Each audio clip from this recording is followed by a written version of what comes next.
8, Jim's a vampire. I don't have a lot of experience with vampires, but I have hunted werewolves. I shot one once, but by the time I got to it, it had turned back into my neighbor's dog. We've all tried something like this at some point. With a bat relentlessly stalking the airways of the Dunder Mifflin office, good old Dwight puts on his Van Helsing boots to save the day.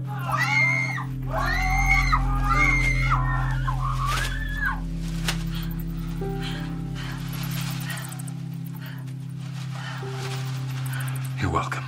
Jim sees this as an opportunity to convince Dwight he has been bitten. I feel so tingly, so strangely powerful.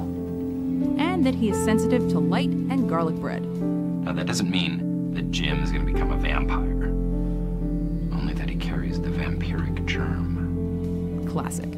Jim is on a path now. An eternal journey.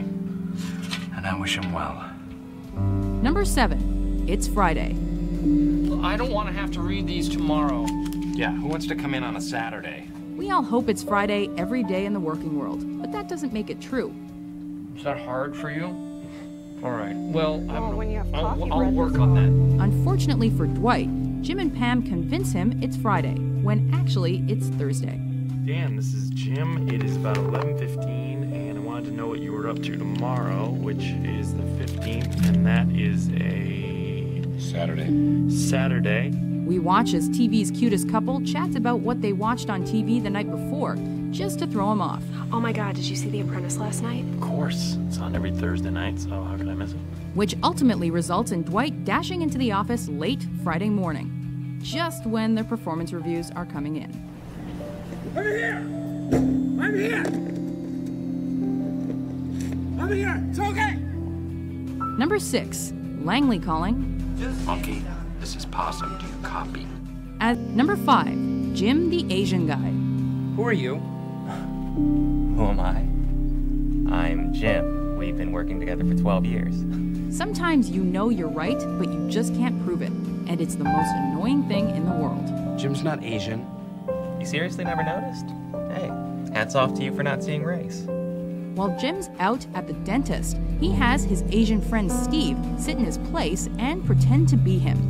You have one new message. No. That is sensitive information. Only for employees, not outsiders. Dwight, cut it out. I'm trying to work. You don't work here. You're not Jim. With Steve prepped on Jim's sales knowledge and everyone else playing along, Dwight is duped once again. I got us that dinner reservation. Greek goes 7:30. Oh, great. Can't wait. And just when he thinks he can prove his case with a family photo, we find out that Jim's thought of everything. Oh, dude. How did... During Jim's temporary departure to another branch, he makes sure he has some Dwight-tricking artillery in his arsenal to keep himself occupied. Armed with some of Dwight's stationery, Jim sends him apparent messages from himself, from the future, warning him of upcoming dangers like poisoned coffee. $4. And it only cost me $7 to recreate the rest of the ensemble, and that's a grand total of $11. Before we unveil our number 1 office prank, let's look at some of our honorable mentions. What the hell is this? Oh, This is not Megadesk. no, it's not.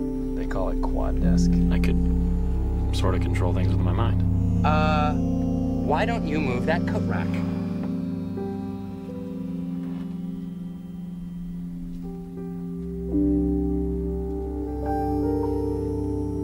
Oh my god.